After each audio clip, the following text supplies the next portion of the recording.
Welcome. My name is Riddle, and I'm here with Moonkitti today to talk about battle cats. You know, that fantastical literary kitty cat romp named warriors that grabbed our childhood by the throat and never quite let go of it all these years later. But we're not discussing the series in general today. No. We're here to talk about the fandom at large and how Moon herself fits into it. Say hello, Moon. Hello, I am Moonkitti. I'm 28 years old and I'm still stuck. I mean, I'm turning 27 in September, so that is a mood. That is an absolute mood. Now, I'm hoping to make this a bit of a series run, talking with popular Warrior Cats creators about their experiences in fandom, as a bit of a lead-up into a much larger retrospective fandom project I've had kicking around in my brain since early 2020. My goal here is to explore how the community has evolved over time through the eyes of content creators, who, by and large, are likely responsible for making the fandom the powerhouse it is today. From animation and artistry to fiction and analysis, I want to hear from you. So, if there's any prospective interests, hit me up on Twitter @AnsweredRiddle and we can discuss. Wink, wink, nudge, nudge. But that is neither here nor there. For now, I want to thank Moon for indulging my silly interview request and honestly just being a huge motivator for working on the retrospective in general. She's been absolutely lovely to talk to and is charming as all heck, just like you'd expect. Oh ho ho. I'd tell y'all to subscribe to her. Words. I would tell y'all to subscribe to her, but we already know you are. And as a more quick disclaimer for the audience, I am not interested in entertaining drama. I lived through ye olden days of Tumblr fandom discourse, which drastically reduced my lifespan, and I am not about to subtract from it any further. I know Moon feels similarly on this front, so I hope y'all are mindful of that, and this is all about good, clean fun. But without further ado, let's get this party started. So Moon, tell me a little bit about yourself. What do you do? What's your channel like? And of course, the most important question of all, what is Dovewing's eye color? Okay. Well, the answer to that last question is green. Exactly.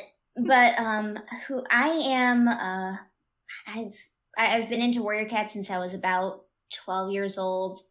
I've been making videos for Warrior Cats since I was about 14 years old, and I just never stopped. That's who I am, I suppose. I make videos that are usually funny. They're very funny. They're very funny. Don't be humble. I make videos with the intention of being funny, and occasionally I just snap and make a video about something that isn't funny. But which is honestly just really interesting to listen to. I'm glad. A lot of people say that they put them on during background noise, or when they're in a car, or when I start going on and on about something. But yeah, as long as it's about cats, usually I've done something or other involved. I mean, that's fair. I honestly, thinking back, Warriors was actually what made me love cats. Like, I had liked cats not the other way around? Yeah. Like, I had liked cats fine, but Warriors was what really made me want a cat. You know, in retrospect, like ages 8 to 12, I really wanted a dog. Is Warriors what changed that? No, probably not. But I never got a dog. Aw. Oh well. Dogs are nice. I thought about getting a dog last year because I had moved, and instead I got a little hobgoblin who likes to steal all my hot dogs. You know, I have a cat who's very similar. In fact, if I'm recording, and it's like he can tell if I'm recording, because like if I'm just talking to someone like this, he sits in his little baby bed and he goes, "Oh, okay, I'm fine." But like if I start going, Dovewing, get over here, or something like that into the microphone, he will come into the room and start just absolutely screaming for the intention of just destroying whatever I'm doing. He just wants to be heard. He has many thoughts about Dovewing. Like he has many thoughts. You gotta let him go. He just yells. Is that Ocelot? I think that was It's Ocelot, yes. Right, okay.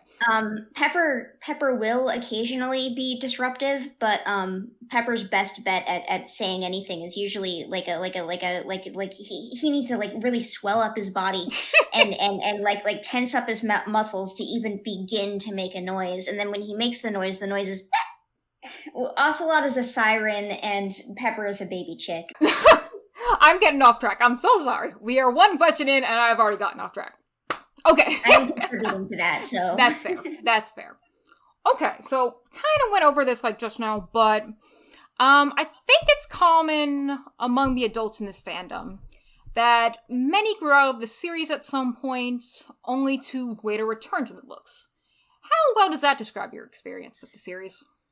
Well, I would never say that I grew out of Warrior Cats or anything. I am still playing Neopets. I am still into pretty much every type of thing that I was into when I was a preteen. Like, those interests I don't feel like those interests kind of naturally go away. And this is probably just me describing my own experience. But I don't think that you really stop liking the things you liked as a preteen. You just learn to stop.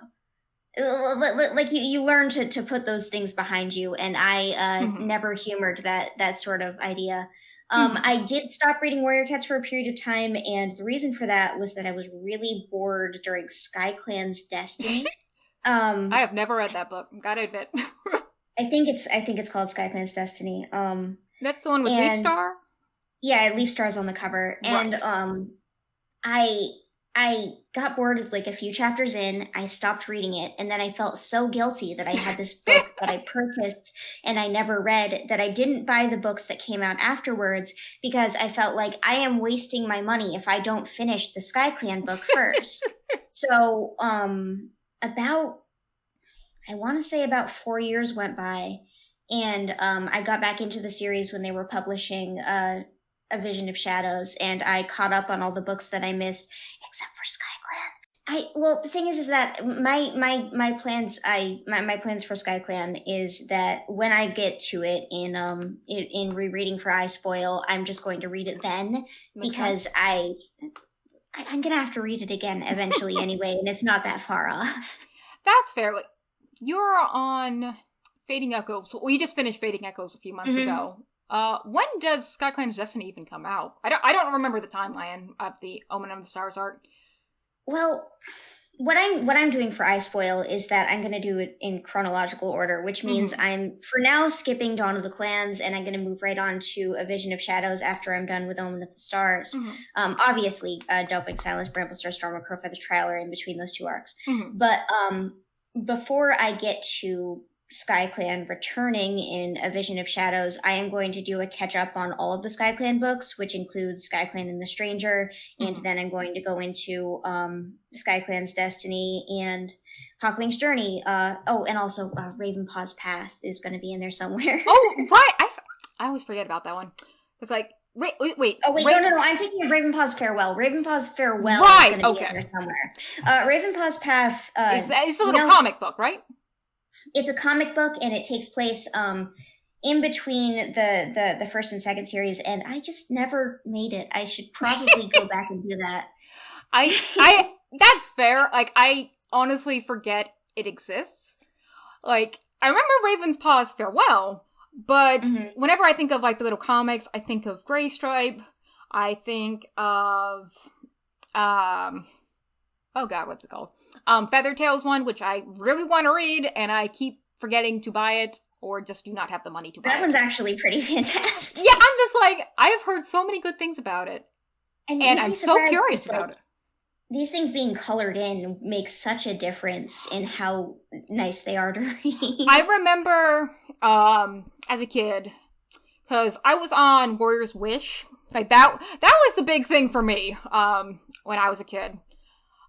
People would make graphics coloring in Gray Stripe's little comics, and I thought that was the coolest stuff. It was pretty cool when they discovered multiply layers and stuff in them. That very true. But yeah, going back to like what I was saying, I do think wasn't what I intended when I said grew out of the series, as in thought it was too childish or immature. More so what I was thinking just kind of naturally just kind of either drifted away from it out of lack of interest or just kind of got bored of it. That was my experience with Omen of the Stars. Unfortunately, I am many fans. I think I want to say it was The Forgotten Warrior. I think it's the one with Lion Blaze's cover, or Lion Blaze's face on the cover. And I got it, and I just did not read it. I meant to, and it just stayed there. And but need to stay focused. Okay. We're one question in. One question in. We can do this. What inspired you to begin creating content for the fandom in general? As a kid, growing up with the books, and just later as an adult. Initially it was definitely Alley Cat. Their animations on YouTube were very, very basic and minimal, but it was that it was the fact that they were basic, easy to draw cats that like I could see every part, you know? I could see this is a frame, someone drew this, someone put this all together. And those early Warriors of the Forest animations that they made, like I could look at that and say, a person made that, a human being made that, and I could make something like that. And I feel like having it was attainable, you know? And that made me want to make my own animations. And to be honest with you, at first I wasn't making Warrior Cat stuff. I was making poor videos of like a purple cat dancing to like the intro to some REM song I ripped off of my dad's CDs. It was so most of what I was doing when I was younger was just very, very basic, minimal stuff. And then I think it was around 2009 I started actually making Warrior Cats content, because I was always in the Warrior Cats fandom. I just wasn't making animations about it. I was making animations about basically anything else up until that point.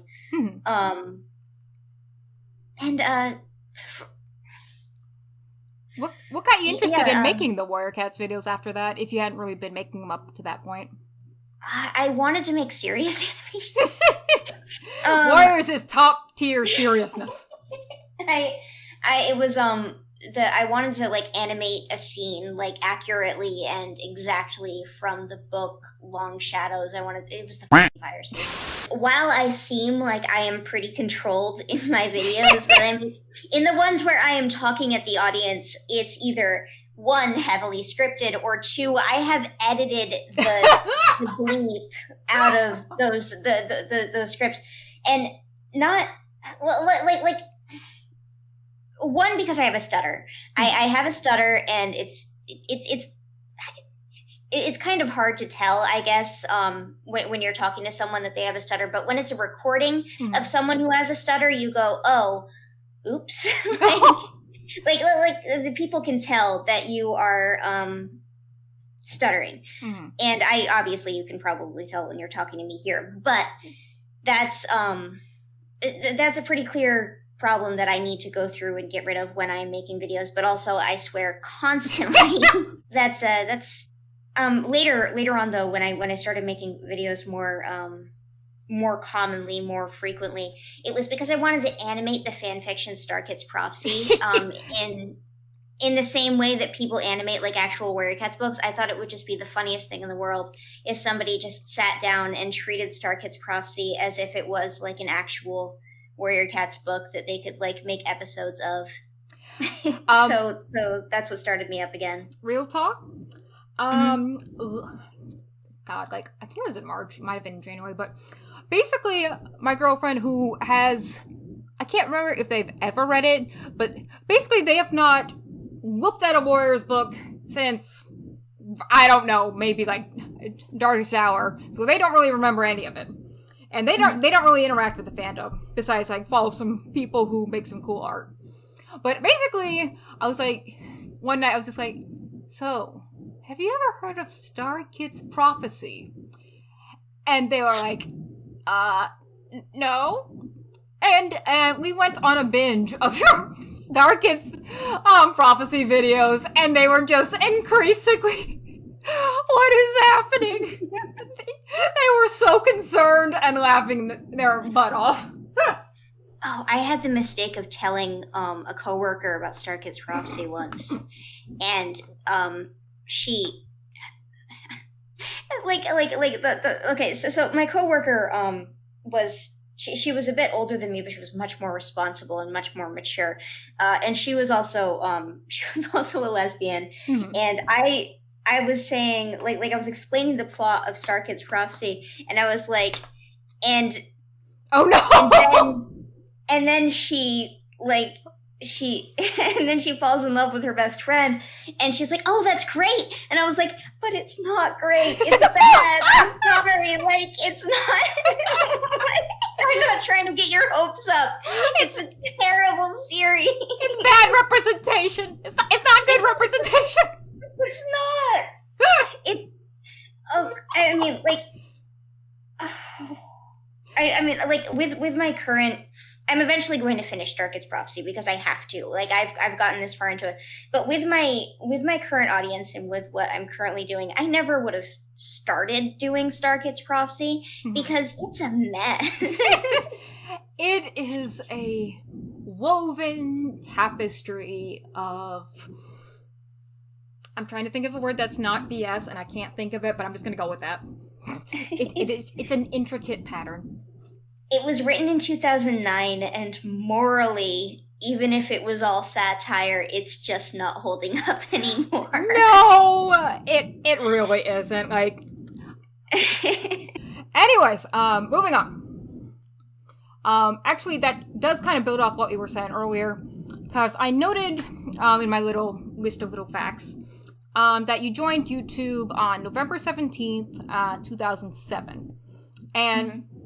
Which is also interesting just to note as context, Al, aka Alley Cat Nia, uploaded Warriors of the Forest Part 1 on August 11th, 2007. So it's just like a pretty immediate unquestionably, yeah. I think I might have actually seen Warriors of the Forest hosted on some sort of mirror website initially. Because YouTube was blocked at my school. So, and also my I did not. This is another point in when I started uploading videos, which was largely around 2009. I was on dial-up until I think late 2009, and so I could not access YouTube without like 2 or 3 hours of loading up a video until that point. These kids these days, they don't know how good they've got it. They really don't. Okay. And, okay, so I know you also have earlier unlisted videos like you were saying, but the earliest still listed one was your take on Lion Blaze v. Russet Fur, uploaded on January 7th, 2011, which is a full decade, by the way. I just realized that. I'm like, oh god. Do you ever expect to reach the following you have now? And at what point in your videos did you start seeing real traction? And how does that shape your presence within fandom? And that's like 3 questions at once. I'm so sorry. Okay. Lion Blaze versus Russet Fur specifically, I remember I thought of it just, I don't know. Like I wanted to make Warrior Cats animations in general around that time, and I had made a couple. They are gone now because I swore in them, and so I hid them away. Because I was 16, 17, I thought swearing was really funny. Now, when you're like 17 years old, you're I don't want to say anything that makes a 17-year-old feel bad, but when you're like 17 years old, you think things are funny that you're never going to think are funny when you're 28.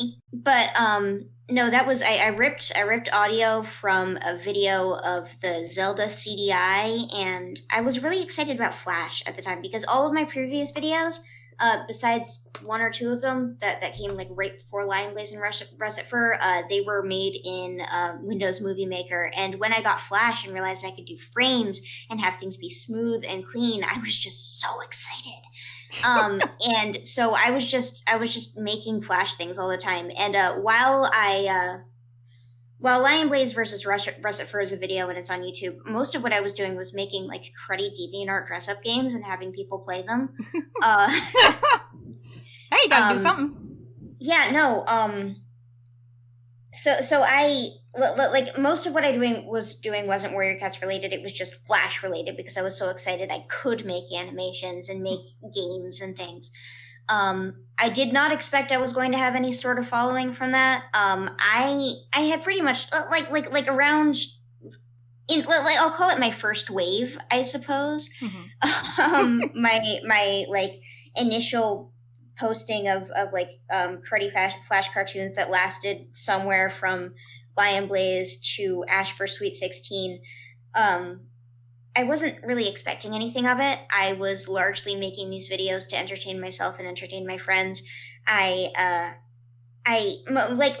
knew popular Warrior Cats animators tangentially. Like I did voices for I voice acted, quote unquote, for Flightfoot Warrior and Tribble of Doom, and I knew a couple people I would see commonly on iScribble, and I would talk to them there, and so I was involved and I knew everybody, but I think part of that involvement and part of that knowing everybody was really just because the community was so much smaller back then. Mm-hmm. Like I only got voice acting parts for Flightfoot Warrior because I was one of like 10 people who tried out, you know, like that's how like small and close knit it was in like 2008, 2009. It was not a huge community. It was mm-hmm. just a bunch of kids. It's hard to put into words and it's hard to understand, I guess, because there are definitely there are fandoms out there who are in their infancy and operating in the same way that the early Warrior Cats fandom did. And like back then, say Alley Cat, they had 10,000 subscribers. I caught their 10,000 subscriber Caribin. Like that was just one of those things that happened around that time. And so it wasn't nowadays you see like a kind of small time Warrior Cats animator and they have about 10,000 followers. Yeah. On YouTube. It's nothing. And we think back in like nostalgically to how much better everything might have been or how cool it was, like how big and untouchable everybody seemed, but everyone was much smaller and much more touchable than we ever really thought because we were all kids. Mm-hmm. So me right now, I am it's kind of unthinkable because at the time in my brain, the cap to Warrior Cats fandom existence was Al's 10,000. Mm-hmm. That was just that was as far as he could go. So I wasn't thinking, oh yeah, I'm going to be famous, I'm going to be cool by making anything back then. Now, second wave, which I'm going to call the Star Kids Prophecy, I just wanted experience. I wanted to build up an audience of some sort, and I wanted to get enough traction that I could make an original animated series and put it on YouTube and people would watch it. And that was all I really wanted out of it. I wanted to build, I kept telling myself, when I get 10,000, I'm going to start my original thing. When I get 50,000, I'm going to start my original thing. That it never happened, but it's at this point, it's not, oh no, I don't have the audience to make my thing. It's, oh no, I don't have the skill set to make my thing. Oh. So it's really just a snake eating itself. And eventually I'll make something original. But for now, we're making cat videos. I mean, I appreciate the cat videos. They are very fun, and it's just always a nostalgic trip to the past. And I think most people will agree, seeing as, at least as of this afternoon, your channel has 86,921,850 views. I think it says 86 million? Yeah, it should be nearly 87 million. Goodness. Yeah, that is a lot. Like how you were saying, 10,000 followers, and then boom. Yeah, I have, I think, 1,000 followers. And as for, mostly Warrior Cat channels, I think I think I have the most out of the people who largely only post Warrior Cats. Obviously, there are people who occasionally post Warrior Cats who are just booming, but... Yeah. But you're still pretty up there, especially because I can't remember when I think it was 2016, when you started regularly posting every week. Mm-hmm. It's just hit the wall, basically. Starkist Rossi did pretty well. I think when I was a couple episodes in, I had about 6,000 subscribers. I had 2,000 before that because I had made so I had 2,000 before I started Starkit. I had about 2,000 subscribers on my YouTube channel from earlier things like Lion Blaze and Russet Fur and things like that. I made Starkit's Prophecy. I got a couple episodes in, and I had about. This is all anecdotal. I do not have facts to back this up. This is just what I remember. Mm-hmm. I had about 6,000 when I got a couple into Starkit's Prophecy, and then I posted I Spoil Into the Wild. Boom. Yeah, that's basically what that's basically what blew everything up, I want to say. Yeah, I made some notes of that because actually that leads perfectly into the next question. Mm-hmm. Because I think your channel is probably best known for your I Spoil videos. 10 of They're definitely my most watched. Yeah, 10 of your top 30 most popular videos are all some breed of I Spoil. Though oddly enough, Fireheart Gets to Keep the Kitten he found has the most views out of anything, even over the I Spoil Into the Wild for everybody. It's just just a little bit. I think it's Fireheart Gets to Keep the Kitten he found has very cheap humor, and it's the kind where a kid would watch it and go, "Oh, that's funny." That's fair. It's still charming. Something I've wanted to do for a while is actually to just re-record and reanimate Fireheart Gets to Keep the Kitten he found. Ooh, that would be fun. Replace the Suzanne joke with a joke about the Warrior Cats website or something, and just let it free. It would never do as well as the original, but it would be it'd be fun. Mm-hmm. But yeah, going back to the I Spoil though, what was your inspiration for this series, and how has your formula for it changed over time? What I was initially going to do was I was going to make a parody animation of the original Warrior Cats book. Mm-hmm. And I was thinking of all the jokes that I would make in the parody Warrior Cats book animation, and I had written some of those down, and I started rereading Warrior Cats Into the Wild with the intention of writing down jokes I could make while animating it. Mm-hmm. And when I was doing that, I was realizing actually a whole lot of nothing happens in Warrior Cats book, so I'm not sure how I would make everything funny. Mm-hmm. But I started just writing it all down, and I made a video just out of that. Mm-hmm. And from there, actually, I'm not really sure even if I was I'm not sure if I was intending to make more or not. Mm-hmm. Me and memory don't get along very well, but I feel that. I know that after I made it and it did well, I was like, okay, I'm just gonna keep going with this. I mean, honestly, I think it is the best. Like, I know, like, a thing among many in the community is that many people will try to make a full animation of the entire book. And I think Bok Bok Choi has come the closest with that in, like, actually making it. Bok Bok Choi and also the pink bunny girl who yes, has the with little the top of each other. Also, Triple of Doom animated the entire first book back before anybody else did.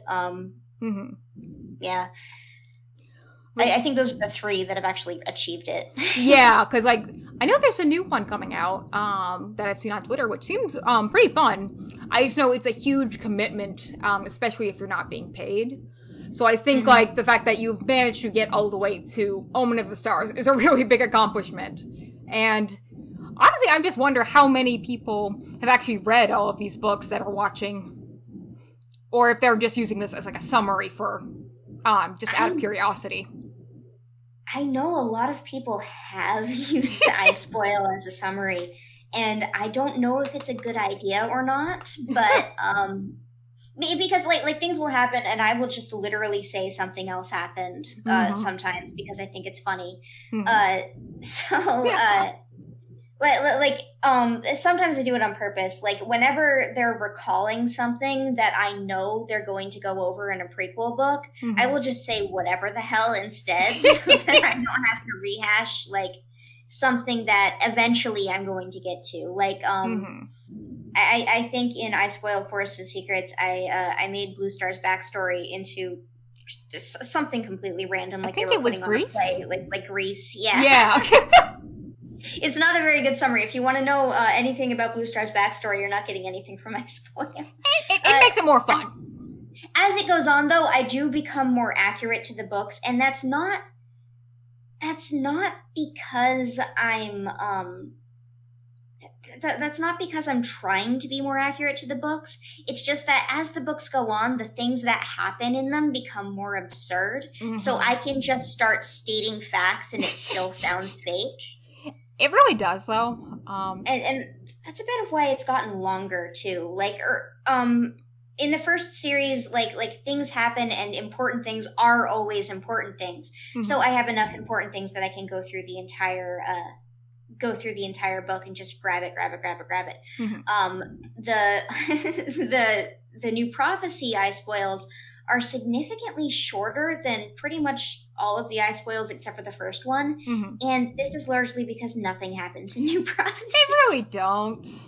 Yeah, I mean, things happen, but it's like one thing per book. And it's the one thing everyone remembers from every book. Like, if you ask somebody, hey, what happened in Warrior Cat's Sunset? They'll be like, oh yeah, Brambleclaw killed Hawkfrost with the stabby little hawkstrap thing. And you'll be like, yeah, did you know that happens in the last 20 pages of the book?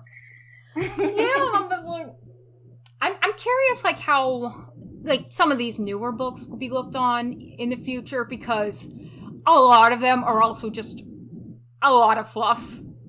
And not much going on. There's like it's funny too, because there will be like one book where whole bunch of stuff happens. It's all really cool and interesting, and then every other book in the arc will be like, what is going on? Nothing is happening. Like, comparing all of the eventfulness of Shattered Sky and A Vision of Shadows with River of Fire and A Vision of Shadows, were just nothing happening. It was so disappointing. Like, I remember, I don't think I had gotten back into the series yet. My mom was just, I remember, you used to like these books a lot. And she gave me Shattered Sky. I'm like, I don't know what to do with this. I have no idea what's going on in this arc. And I just kind of kept it. And eventually I did get to reading it. I'm like, oh my god, this is so amazing. Wondering what's going to happen next. And then I'm like, Shattered Sky is hardcore. Like, there's Rain like unsuccessfully trying to smother Dark Tail, and like all of the little events and like almost murders and actual murders, and just like it's very intense in a way I think a Warrior Cats book should be intense, and like Shattered Sky feels in not in its writing, but in the way that it presents the way that it's treating the world, it feels like it belongs in the first series almost. Like, it's a lot more rugged than other Warrior Cats books, and that's what I like about it. Yeah, it's kind of like, I guess you could go with like A Dangerous Path. Just like finding Brindleface murdered and lying in wait for the dogs to basically use her as her scent to get into the clan. That's such a visceral, disturbing image, and you really don't really get that kind of stuff following the original series. There's a lot less death. In fact, I'm pretty sure, and correct me if I'm wrong. Well, don't correct me if I'm wrong. I guess nobody can. But in Power of Three, Omen of the Stars, up until like the last book of Omen of the Stars, like nobody dies. Nobody dies. It's Power of Three is one of the most uneventful nothing series in the. Everyone loves it because Holly Leaf's in it and Jay Feather's in it, but Power of Three is just so empty and sparse. There's no plot. There's nothing, and if you're comparing like how much goes on in the first series to how much goes on in the third series, you are looking at night and day. Yeah, that is basically true. I know Sunnyfall made a bit of an analysis on this last year. I think that was the introduction to her channel, and that was a really good breakdown because I have not read. I want to call it Teapot just because I always called it Teapot. Like despite the little acronym growing up, but I love Sunny. Her stuff is so good. But yeah, like I remember she went over it in pretty good detail because I don't remember much of that arc at all except for what she said. Your Ice Boils, and honestly, my favorite thing has probably been Tennille Flowers. Going through his rewrite. And I know Sunnyfall's done a rewrite, but I haven't been able to read that yet. I just know I've listened to Tennille's several times over and got my friends who had not really been into Warriors since Omen of the Stars, and they were like, dang, that's really good. Like, I would have actually liked Blind Blaze if... Oh, imagine if they had a plot in Power. Imagine. It's like, Sunnyfall was right with saying, like, it had a lot of interesting characters to work off of. Like, you can just do so much with, like, the little elements that are there, but you just need to tweak them. And I think that's always been the problem with these books. They're written so fast, they don't have real time to breathe. And that's honestly been another thing that's the most interesting thing to me, besides all of the amazing animation in this fandom, is how many people do rewrites. Because it feels like there's such a frustration with knowing something has so much potential falling to mediocrity that people just want to keep going with it. And I think that's also partially why Warriors as a whole, as a fandom, has really just been able to last so long beyond just like the animation and artistry sections. So many people want to make rewrites of it. I feel like the reason that Warrior Cats just doesn't hold its own, the reason it doesn't like stand on its own 2 feet, the reason essentially that things kind of become disappointing in every arc, it's nobody's baby. It's nobody's baby. And maybe it was at first when Vicky was first coming up with it and writing the first series, and maybe the first half of the second series. For that amount of time, for the pre-planned idea of what Warrior Cats is from books 1 to 9, maybe it was someone's baby. But now the people working on Warrior Cats are making a product. They are trying to sell that product. They're not making something that is important to them, or that is meaningful to them. When Vicky left the project, any semblance of this being a personal project, of this being something that somebody really cares about, is basically out the window. Kate, Carey, and Cherith have been working on the books since the beginning, but they have always been ghostwriters. They have never had any effect on what the plots are, what the characters are, and that's part of what that's part of what makes something good is that people writing it having the freedom to make their own narratives and write what they want to see, and it's just not there in Warrior Cats. And I feel like that's what fans writing fan fiction or making their own series or drawing their own comics, I think that's what they're putting into the series is that care that it doesn't have naturally. Yeah, like the most automatic comparison that comes to my mind with that is kind of like how people have become frustrated with the Pokemon games because there's a release every year. They don't really have the time to work on it, and it's so much more of a brand than it is a personal project. But unfortunately, Warriors does not have the money to make the nice merch that Pokemon has. Like, they might. They're just not spending it. No. just looking at that scary squirrel fight bush.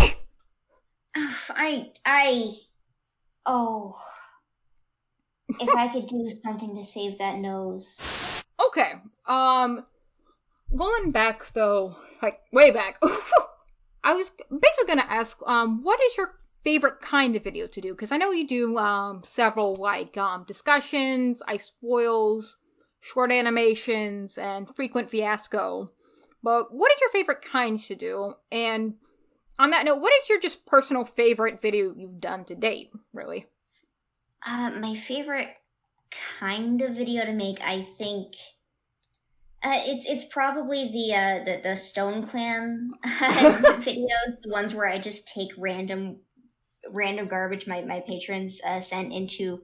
There's a channel on my Patreon. It's called #JoinStoneClan, and I just let them send whatever voice clip of them saying whatever they want in there, and then every so often I pick through it and I make a video with. It's a fun challenge. Like, it's just a fun idea, like to try to work around that. It's on one hand, it's nice to not have to write a video, but on another hand, it's way harder than writing a video because you have to work with, essentially a completely different sense of humor that I need to try and see. Do I think this is funny, or would kids think this is funny? Because like with my own videos, I'm always like, ha ha ha.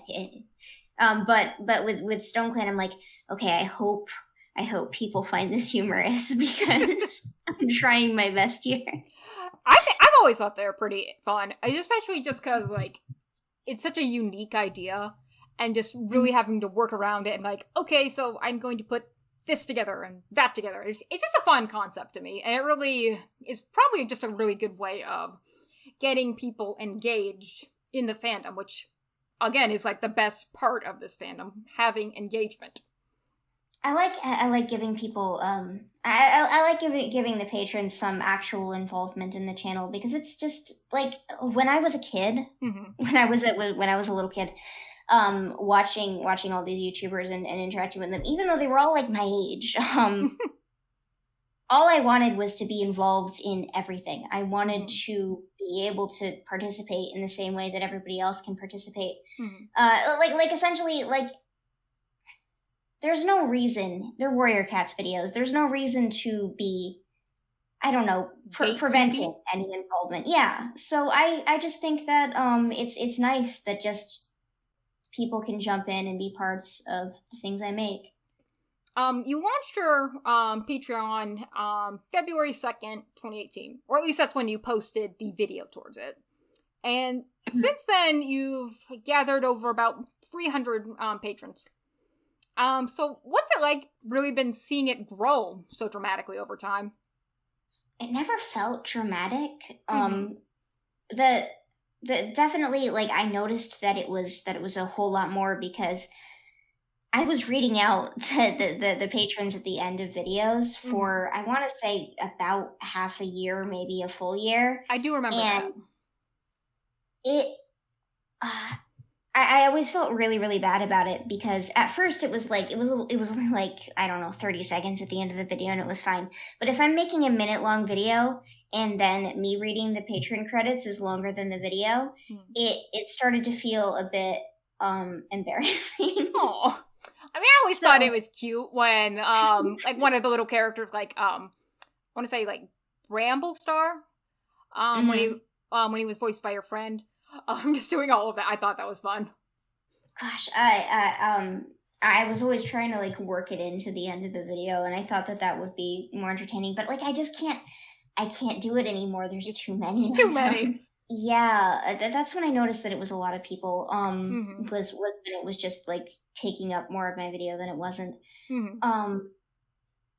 Yeah, no, I'm really glad that the patrons are here, and that's why I like having them so involved in the videos, because I would never be able to do this if I didn't have the Patreon. One, it's a financial aspect, but two, it's just like, it's a really good feedback loop. Like, they're having fun, so it makes what you're doing feel less like work and more like, oh, I'm actually doing something that people enjoy. It's kind of like a little boost to yourself.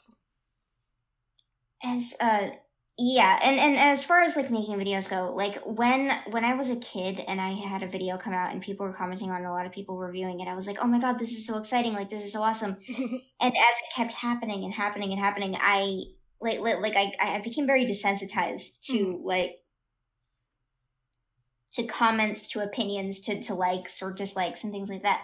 But seeing one of my patrons get excited about being in the video and hearing their voice, and seeing my Patreon, my patron supporters like respond to people in the video, like, that's my voice, that was me, thank you, and things like that.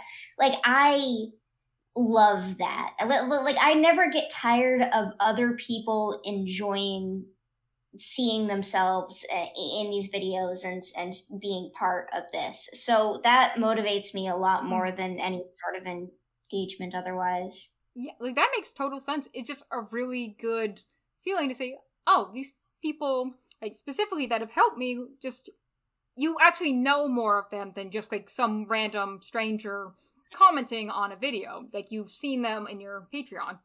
So it's just, it's a more feel-good immediate reaction, like, oh, this person that I've seen, know a little bit about, is having a good time. That's definitely part of it. And it's like, not to say I'm living vicariously through them or anything, but when I was a little kid, I wanted to be involved in things like this all the time. And to give people the opportunity to be involved in something like this is fun. I think if I ever win the lottery and I can just just continue on, I would probably shut down the Patreon, but then have like I would have like just some sort of open forum for voices where people can just sign up and be a part of it if they want to. Yeah, that would just be a lot of fun. But for now, it's patrons, and I think that they really enjoy it. I mean, just by how many people do it, I think that's definitely that people enjoy it.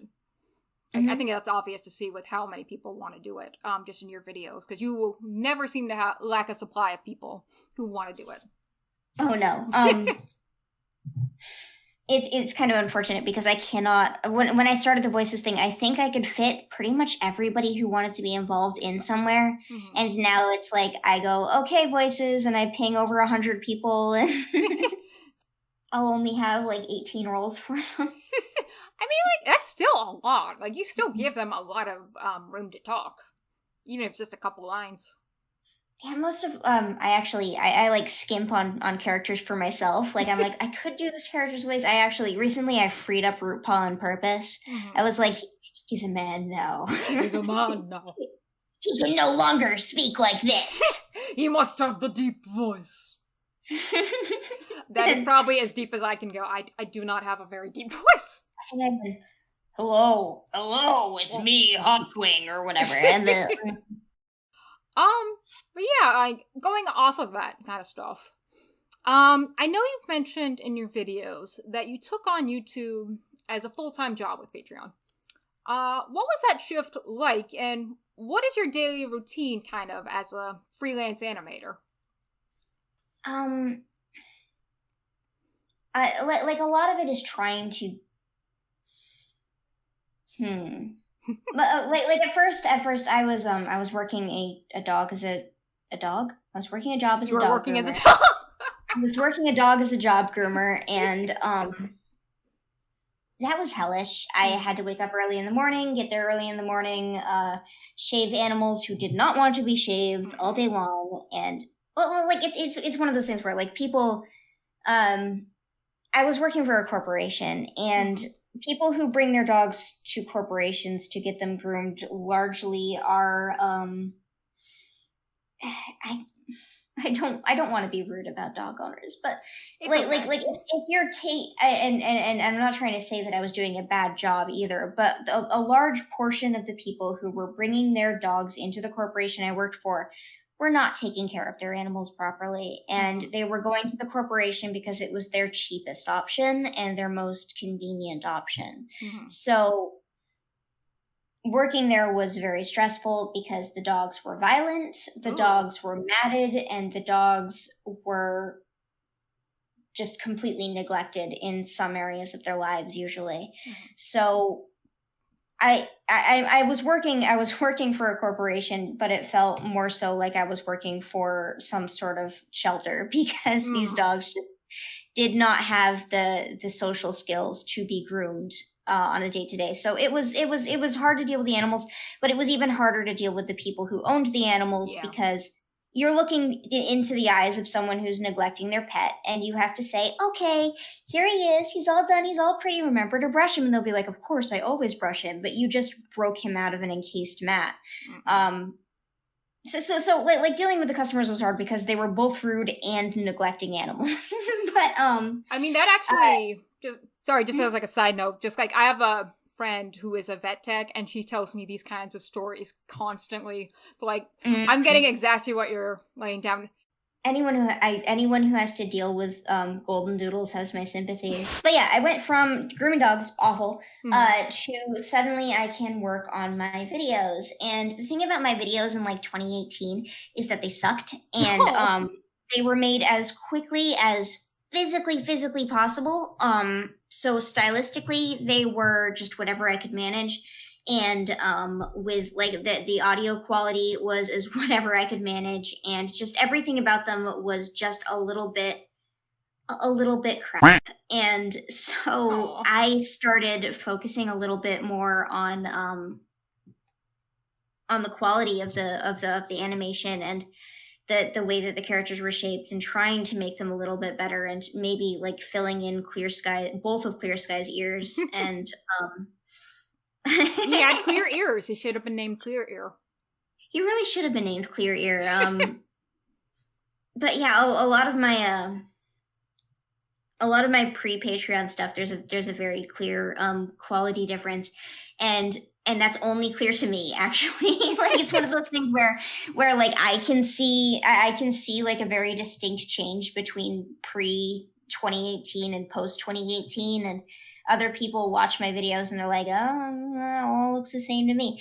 But so because I stopped making these videos in an afternoon when I had some time off from my when I had some time off from my job, I started actually like trying to make fully complete videos. So a video that almost looks and sounds identical to a video from 2017 actually takes me like 3 or 4 times as much time as it used to. I mean, that's also just beneficial for yourself, probably, because you're not like rushing to get it out in the free time you have. You can actually take your time with it. This picture pretty much sums up what my videos looked like before Patreon. Oh, I remember that. Oh my god. Thunderkit. Oh, Thunderkit. Yeah. So pre-Patreon, my videos look like that. All of them, every single one. Yeah, you were talking just about the shift into like the daily routine kind of thing. Yeah. I have a hard time following a routine. Routines are hard. I'm easily distracted. I cannot. I have a hard time staying focused on one task. I have a hard time remembering exactly what's in front of me at any given point. So I will be working on something and maybe my phone will blip across the room. I'll go and check what that notification is. And then anything I was doing is out of my mind just instantly. It's just like I have a very hard time focusing. So me being able to keep a schedule in the first place is some sort of actual miracle because not only do these videos actually take quite a bit of time for me to draw out, make the backgrounds, everything, it also takes a whole lot of focusing that I am really, really bad at. So once I win the lottery and start up that new Discord and all that, you will be seeing a video, I don't know, once a month. But I guess moving on. Like, I think most people can agree that Warriors books aren't exactly equal in quality. Mm-hmm. So, what keeps you invested in following the books and just creating content in spite of the book's missteps? And this is besides financially, obviously. Because, like, the financial aspect, that's a pretty given. That's a given. They could put out basically anything and I would still read it. It's just too entrenched right now. It's not really because it's I don't know how to put this. Any warrior cat at all is better than no warrior cat. You know what I mean? That's like fair. It's part of my life. It's part of my routine. It's something for me to look forward to, regardless of quality. Mm-hmm. So I enjoy it. It's not like like have you read Wings of Fire, for example? Yes, I have read it. Or at least I have not caught up on the most recent books, like the last two books, but I caught up the one with the lesbian dragons. Well, in Wings of Fire, when a Wings of Fire book is coming out, I get excited for it and I read it in a day and I'm like, oh yes, that was great. When a Warrior Cats book comes out, I'm like, okay, I need to read this. I need to see what I can get out of it. But like, I always do, because I'm always interested in what's coming next. Because part of what makes Warrior Cats so interesting and part of what keeps me engaged is that we have, I personally have a lot of people to talk to about the books, about what's going on, about what's coming next. And that analysis and that interest in predicting future events or criticizing events that happened is extremely engaging in comparison to simply reading the books. Like Wings of Fire, I can read the book and I can be like, okay, this is that was exciting, that was interesting, I liked it. With Warrior Cats, I can go, okay, that was lackluster and I don't have hope for what's coming next, but I really want to talk about this. I can understand. It's just like, I have so many thoughts and I need to dump them on somebody. Like, there's a lot to get out of just the community of people who keep up with the main series of books and to talk about them. There's a lot to there's a lot to talk about, because when you're talking to other people and when you're talking about something that both of you have like this wealth of knowledge about, it just makes it way more interesting. That is really true. Because a lot of fans are just really passionate about the series and like really want to talk about it, like, even if it's flawed, even if it has silly little missteps or not remembering anything about past canon. But it's just like, there's so much to talk about and there's just so many people who like, I want to talk about this with you. it's a good feeling, and it's just really interesting to dive into that. And this is more of a fluff question than anything, but I can't really help but be curious. I know sometime around last year, maybe it might have been 2019, but you started making Minecraft mods of warrior characters. So what got you interested in doing that? And it's this year. Okay. We're still doing it. I thought you were doing Minecraft last year. I don't know. Okay, I've always had them. I have had a Minecraft server for multiple years. Okay. It's been on and off. At first, it was a server for my Discord server, and then it became a server that I just have. And I just like having a Minecraft server. It's fun. It's fun. You get to play God. Currently, my Minecraft server is a flat world with dirt going about 40 blocks deep everywhere. And in said flat worlds, the way that you get anything is by trading dirt for the next tier of item up. And so, like, you trade dirt for wood, and then you trade wood for stone, etc. It's like a recreation of the movie and book Holes. In how fun it is to play on my server, which is not at all. It's like being in a juvenile detention camp. Oh my god. It's awful. It's a terrible experience. And I told them it's temporary until we finish the cat mod, but it's actually been up for a couple months now because we've been spending quite a lot of time. Right now I'm on the Dawn of the Clans cats. I've been chugging through. I have all the cats from series 1 to 4, and then I have all of the cats in SkyClan's Destiny. And right now I am on the Dawn of the Clan cats, and I am slowly putting a couple hundred cats into this mod, just for fun. I think there's like, I remember like I looked at the wiki. There's like 4,000 characters. I'm like, you've got a lot of work. Well, I'm not putting all of them in. Okay. Because I know like some folks have been like hitting you up on Twitter, just like, oh, have you done this and this? I was just like, oh my god, that's so many. Yeah, no, I'm just I'm working with Twitter user Brian Raditz. Twitter user Brian Raditz is doing all of the coding for the game, and I am making all of the cats. Well, what would you say is your favorite of the cats you've created? And you cannot say squirrel flight or dove wing because those are a given. The favorite of the cats I've created for Minecraft? Mm-hmm. Oh, goodness. See, I told you I have some fluff questions. Okay, the first thing about the cats I've created for Minecraft is that they're all in Minecraft cat style. Is the first problem here. So... one, I'm trying to be as accurate to the books as possible with these designs, so I'm not really going crazy. Like you know how people will make Hawk Frost a point cat or things like that?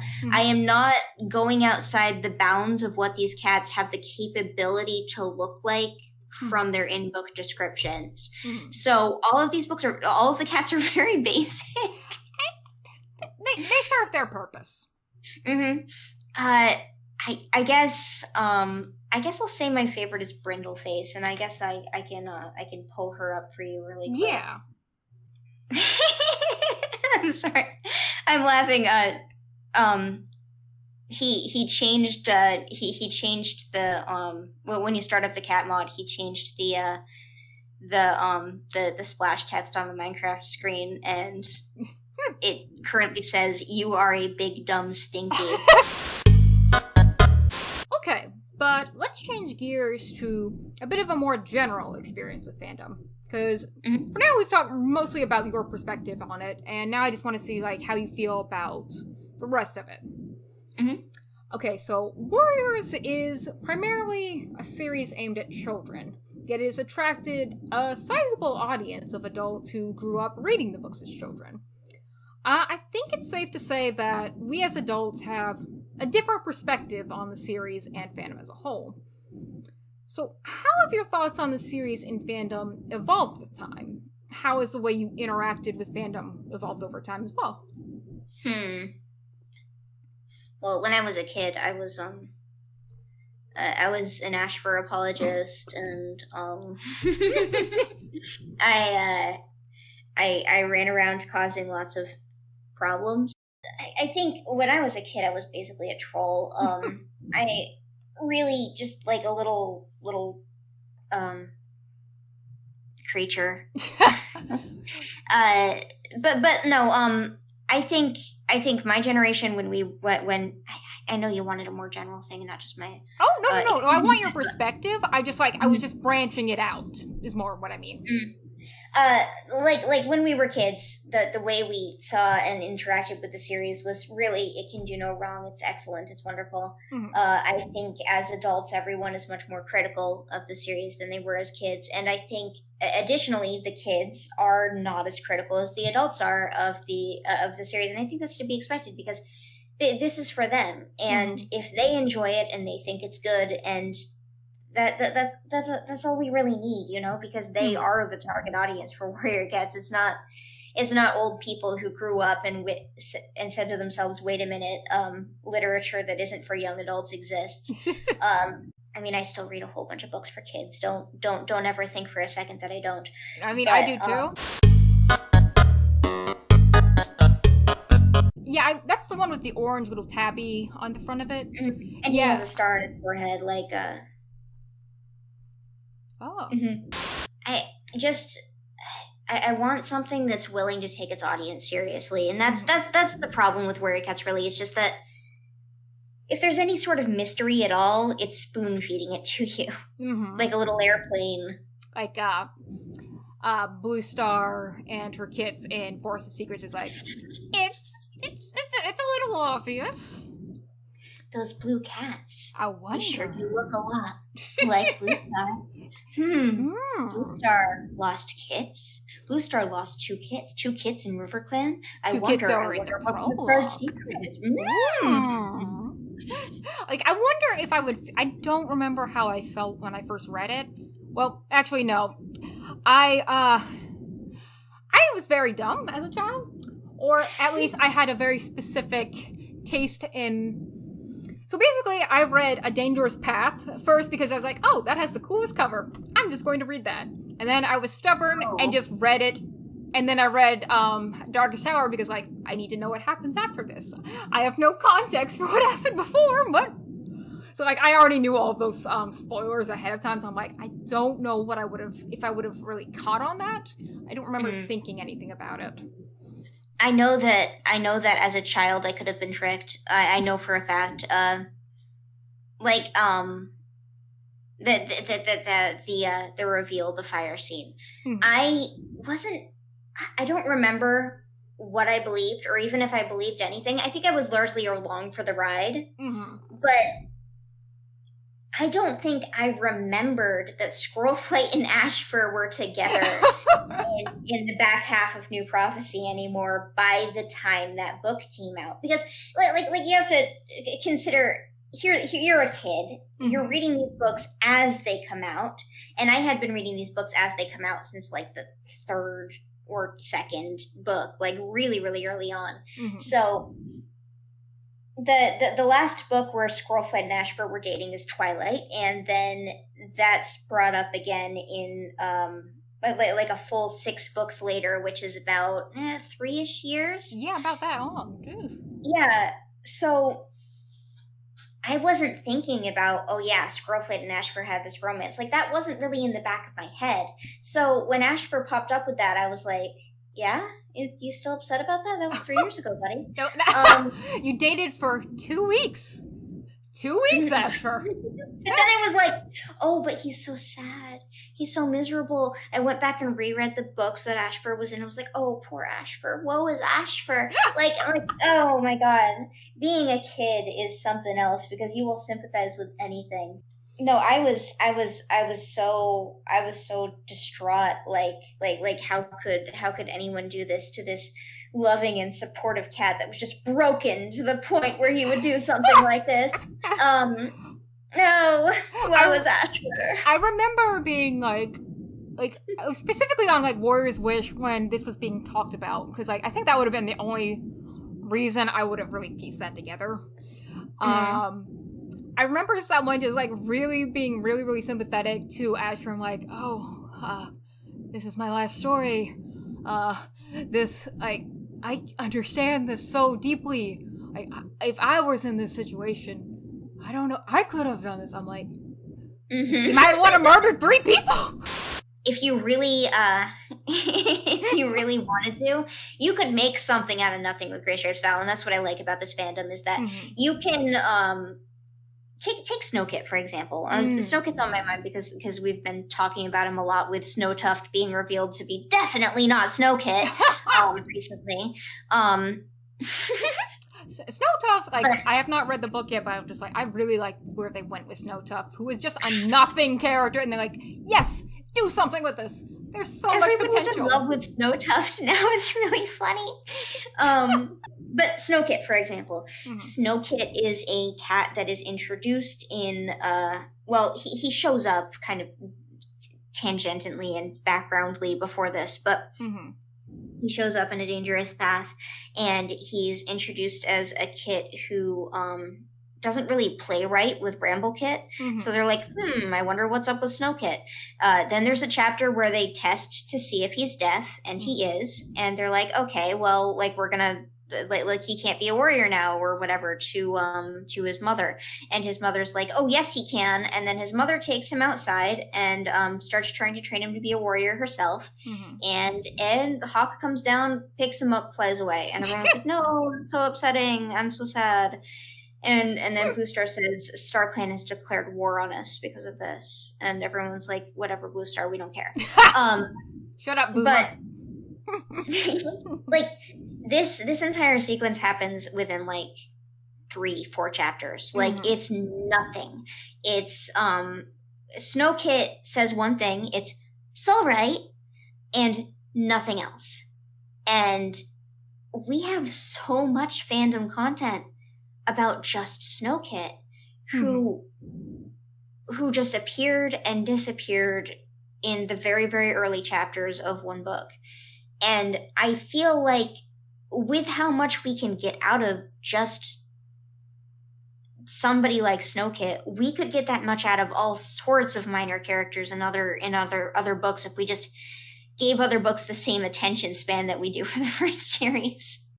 Yeah, like, that's just a really interesting, and I think that's one of the things I really like about this fandom, because I don't really, like, obviously, like, I've seen, like, AUs and other fandoms, and people who think of, like, other ideas for certain characters, but whereas is the fandom where I consistently see the most people trying to formulate their own ideas and backstories for these characters who essentially just have names, or rewrite characters like Lion Blaze into more interesting characters, and it's just fascinating to me, because, like, again, I think animation is the biggest thing the community is known for, but it's also just so interesting to me, like, how much effort people put into reimagining just these named characters to do something more with them, like, what was Swift Masks, like, there's a comic on Tumblr about Swift Mask, or Swift Paw, if he had lived and became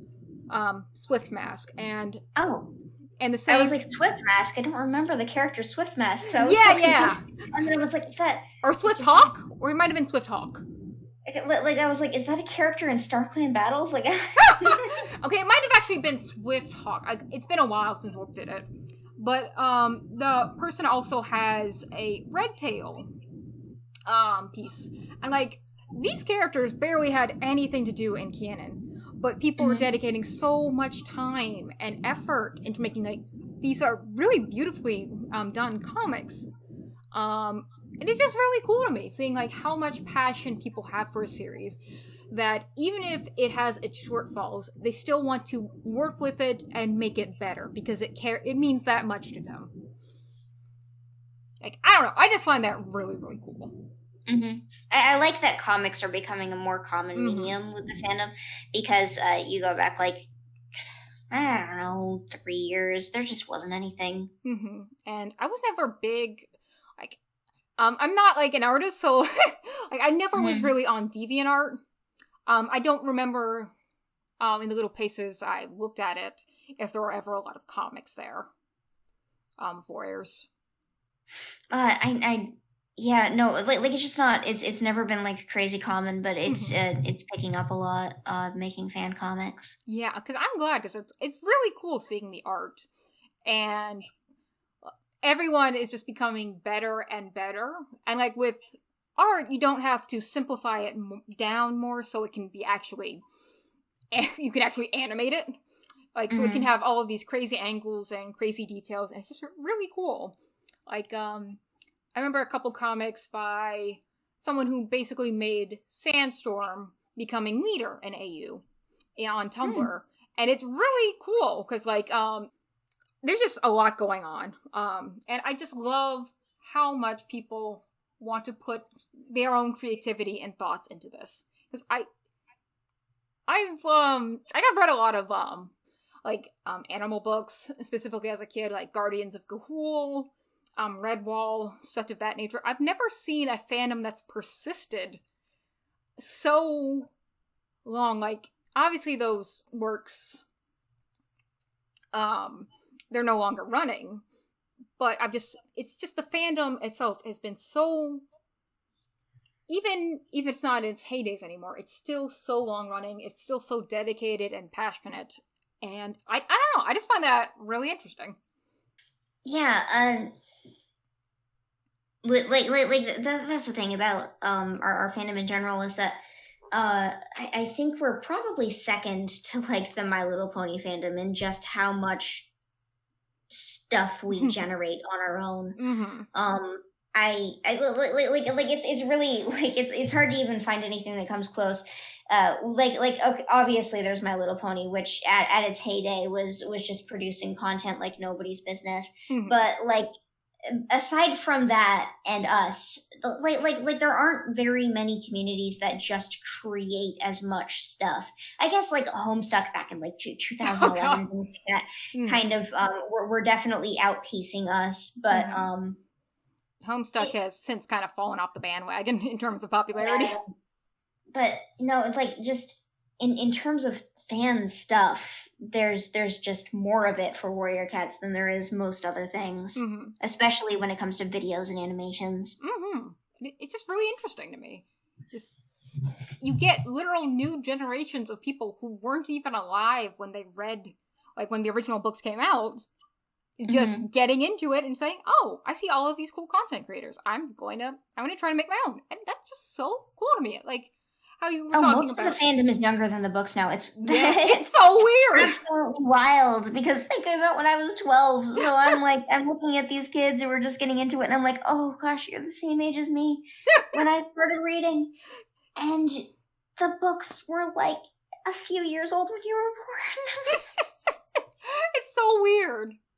Like a 12-year-old kid is younger than Jay Feather now. Oh no. Jay Feather, he's been around a very long time. Mothwing, has been around for like a decade. Just, and like, she was like, well, Mothwing is definitely older than a 12-year-old. She's a that's so happy 16th birthday coming up, Mothwing. Oh no, Mothwing's gonna be able to drive. But I have gotten so off topic. I am so sorry. What's the next question? Next question. I don't remember what the last one was anymore. Well, the other one that kind of was like a spin-off of that one was, how has the way you interact with fandom evolved over time? What is the way I how is the way I interacted with fandom? Oh, well, when I first came back, I wanted to fight with everyone about everything, and now I just want everyone to stop fighting with me about everything. Just like, just everyone calm down. Like, it's not that serious. It's good. It's like, yeah, no. I've kind of like you might have realized for a while I haven't posted any like longer talking videos for a while, and it's because the backlash for that Ramble Star video was just so intense that I just really? like, yeah, no, it was awful. Oh god, because like I really liked that video. Like I had more like legitimate death threats left on that video than I can count on all my fingers. What? Yeah, it's a fictional kids book series about cats. What? Yeah, and that's the that's the argument people make as to why I shouldn't have made the video. What?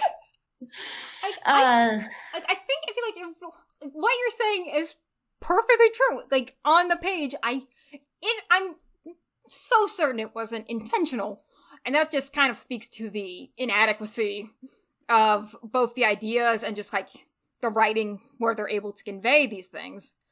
But just like everything you said is valid and true, and it makes sense. Like I don't understand why people would have such a strong reaction to that. Like mostly the things I've seen is just so much more squirrel fight love, and I'm like, yes, give me that squirrel fight love. I think overall the general reaction, because the general reaction was positive, but I upset a lot of I upset a couple specific communities. Yeah, no, it was wild.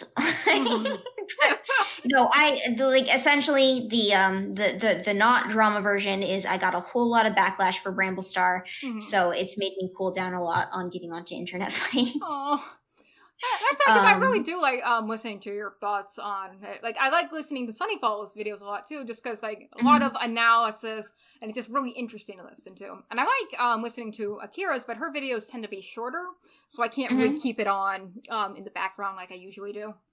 It'd be nice if Akira, if she would just snap and make an hour-long video too. Here. Akira, this is your call to action. Yeah, come on. Yeah, largely I got a lot of very, very bad, horrible comments about how people wanted to hurt me on the Bramble Star video, but I also got funny comments like this one, so like maybe it was worth it. I get something. The Warrior Cats community is spread across a series of platforms, now including Instagram apparently. Like YouTube, Tumblr, Twitter, Reddit, Discord, so many. Amino, right. I always forget that one. But if it is a platform, there is a Warrior Cats community on it. Which is just kind of really speaks to how strong I have seen Warrior Cats TikTok videos. Oh my god. Like people cosplaying as the cats and lip syncing to songs and stuff. Okay, that's really cool. It's cool how the medium and the community evolves and adapts to these new platforms. And like the question was basically just like, what difference have you really noticed between all of these platforms and how fans act/interact with your content and just, I guess, Warriors content in general? Okay, like across different fandoms, aspects of the fandom, we're very fractured, you know? Like, there can be a community that has come to the complete opposite consensus on a character or a situation that another community has. And I have seen this because, I lurk around in quite a few different, like, Warrior Cats Discords. I hang around in sketchy corners of the Warrior Cats community and peek out to see what people are saying. And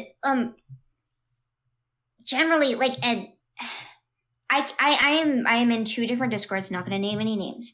One is largely based on just general community, and the other one, largely, a lot of the people came from Tumblr. In the Warrior Cats Discord, that's kind of its own community. Everyone is there are a lot of general consensuses, like this was bad, this was good, this character is great, this character is bad, this plot line is bad, this plot line is good, this book is good, this book is bad, things like that. In the community that spawned off of Tumblr, they will have completely opposite opinions to the general Warrior Cats community.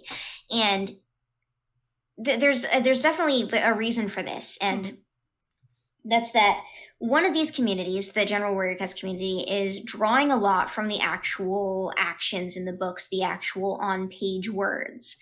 The community that's largely based on Tumblr is largely drawing on what they can see in the characters and what they can make of the characters themselves. So if someone in one community sees a lot of potential in the character, that's enough to make the character or situation good in their eyes. If somebody in the other community sees potential in a character, they're seeing a loss of potential in their character. They're seeing, oh, they didn't do something with this character, therefore the character is bad because it did not reach its potential, it did not like fulfill any expectations. But the headcanon community is looking at the character and going, oh, this character could have been good, therefore this character is amazing. So like it's generally what you're getting out of Warrior Cats is changing how your community is interacting with something. Obviously the animation community is looking for exciting situations and characters that can go with songs and Maple Shade and Maple Shade and Maple Shade. All the Maple Shade content. She's the only cat to ever experience a breakup. She's the only fodder we have. But like obviously, YouTube community is focused on like things that can go with good songs, things that can be analyzed, things that can be used. So they're not going to be seeing the same thing in a book as somebody who is who's reading to write fan fiction, for example. Like there's everyone is valuing a different element of it. Some people are valuing what's actually on the page and actually in the book, and some people are valuing what they can make of what's on the page and what they can make of what's in the book. And while I would definitely side with people who are, talking about the actual quality of the thing when we're, making some sort of statement about how good the book is or not, I can completely understand where people are coming from when they see something that just isn't there and declare the wonder of this character based on that, because there's nothing wrong with there's nothing wrong with finding your own joy in things. Oh yeah. Like I actually in like the bit of the script I've written for that retrospective, that was the big and the most interesting difference to me between communities who are more analytical and those that are more headcanon imaginative. Like just basically two completely different factions, where one is just like, I am going to look at this, I'm going to figure out what the text is, interpret that, and just basically go off of what the actual text says. And then the other is just like, I'm going to make Snowtuft an actual good character. And then it actually happened. And it's just cool how like two very different sides can coexist within the same fandom, because like no one is directing this. Like the creators obviously don't really have any influence or sway on it. Like say, I don't know, like someone on Twitter like maybe like, oh, you should see it like this or that, because they're basically pretty far removed. Like Kate Carey I know has Blog Clan, but as far as I'm aware, like she makes some opinions and stuff, but it's not like, oh, like this is how it's intended or such of that nature. The only time I've ever seen her tell someone how something or other is intended is in the wake of the Bramble Star drama. So, like the thing of it is too is that Kate Carey isn't really someone who's going to entirely know how something is intended. These aren't her characters. She's not the one deciding how they act or how they respond. So and the people who are behind this, they're not in tune with the fandom. They can't be. They're not. Like people will say, oh no, they saw us shipping this, so they decided to give this character another love interest. And it's no guys, they didn't see you doing anything. They have no idea what you've been up to. They're in their own little box in the UK writing cat stories and hoping they're not accidentally copying any kids' fan fiction. Yeah, like, they're not gonna look at it. Like, the only thing I could say, like, even comes close to that is whatever social media team is running Warrior Cats, the website. Because I know, like, they've outreach to you, like, to give you the little Warriors figurines, like the vinyl figures. And yeah, they have they messaged me about sending me preview products there. Mm-hmm. And I know some folks also got like a beta website launch, like a launch of the preview of the beta. Yeah, so they could make like an advertisement for the Warriors website. The thing of it is they actually messaged me about it, and the website came out long before the date the website was supposed to come out. Ooh. There was a day that they said, okay, here's where you're gonna post your video that you made for the website. I hadn't made my video yet. They had a day set for that, and they that day didn't come because I think it was launched like a full, I don't know, week before that was actually going to happen. Ooh. So everyone just kind of rushed to post their Warriors website preview videos after that. That just seems so quintessentially Warriors. Mm-hmm. Just having a pretty decent idea, then just completely missing the execution of it. There's been more outreach, like with how basically showcasing fan art and inviting people to vote on future books and novella ideas in polls. And I just think it's interesting, like, how that's changed to, like, they're actually interacting more with the fandom. And it's just an interesting shift since, like, back in my day, in the 2000s, When I was young, they didn't have that. Like, it just wasn't really a thing, just because social media wasn't really that big yet. And it's just been really interesting, because I would say they were kind of late to the game to, like, really start introducing more of this social media outreach aspect. But it's still been interesting seeing that change. And I guess, like, my thought is just, like, what do you think of that kind of change? And do you think this has affected the fandom much as a whole to have this closer relationship? I think, well, first of all, I think this change is a side effect of them switching from being a book written by and managed by one person to a book written and managed by a team who wants to wants to money. see what they can do to make the most possible money. Mm-hmm. My conspiracy theory is that the website was updated because they were acquired by the big company Coolabee, and they required for them to I think it's Coolabee, actually, like alibi, but Coolabee. Mm-hmm. Anyway, they were acquired by a big company, and I believe, and this is just my own little conspiracy theory, they updated everything in accordance with that, and also have more social media outreach in accordance to that. So like I think all of the Warrior Cats branding and the Warrior Cats merchandise and all that is more so a Coolabee thing than it is a decision made by any team member or working partners or HarperCollins. Obviously not HarperCollins because they're just the US publisher, but you know what I mean. Mm-hmm. I don't think that's so much of a conspiracy theory as that's probably what happened. Well, I can't say for sure. I don't actually know, but I think that them being more involved in the fandom is definitely a marketing strategy. That definitely is. To be fair, like, all social media with companies is a marketing strategy. It's not coming from anywhere genuine. So it does make sense, like, it's trying to make the most amount of money with what they can get. But yeah, like, it is interesting just seeing that change, I think. It's nice. It is nice to have actual merchandise, even if the Warrior Cats brand.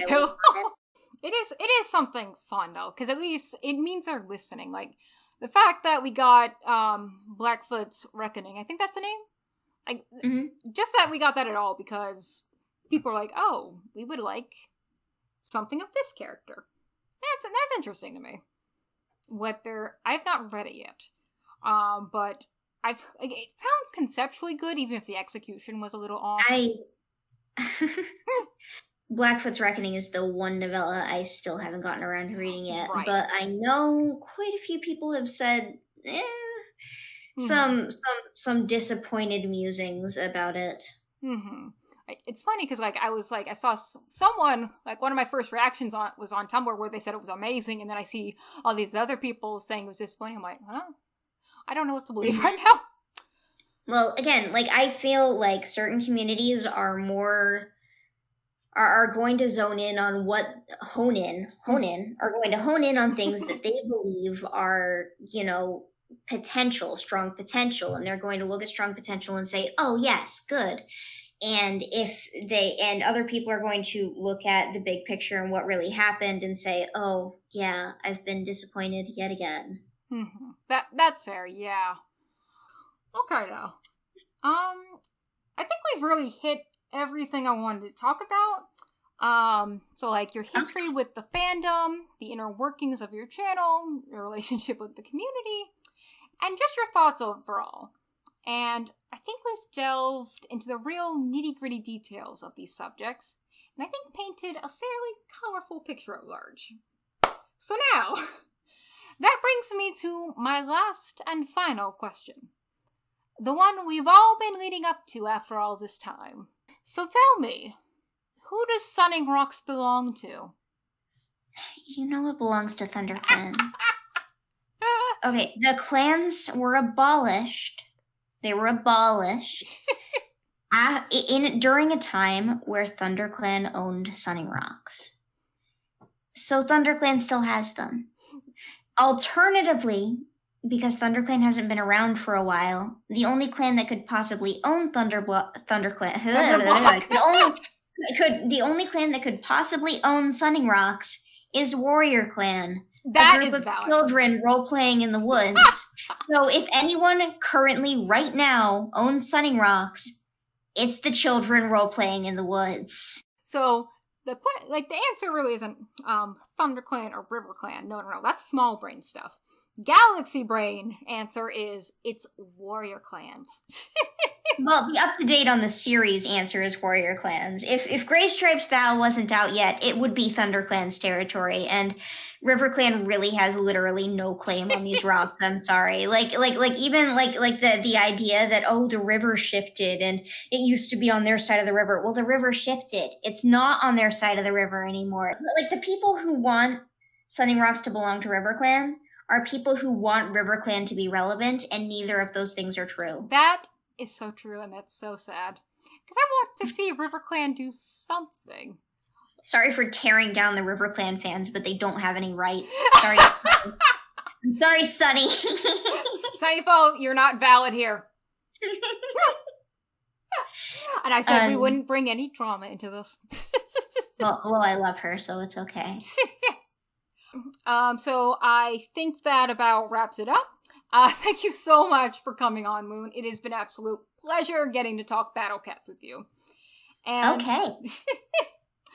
As y'all can see, the fandom is pretty darn spiffy, and Moon is just one of the many who make it special. Have a fantastic day, guys. I hope to hear from y'all soon. Howdy, y'all. Riddle here. I just wanted to throw in a little addendum at the end, seeing how much time has passed since I recorded this interview and actually finished editing it. Today is, it's September 12th. I talked with Moon on April 17th, so it's been a while since then. And I am so sorry for taking this long. Just about a week after we talked, I wound up moving. And then I had about 2 weeks before my girlfriend Emery came down to visit for 3 months, so the summer was just not exactly what you could call productive. I've been working pretty much every weekend since early August to catch up, so hopefully it's turned out alright.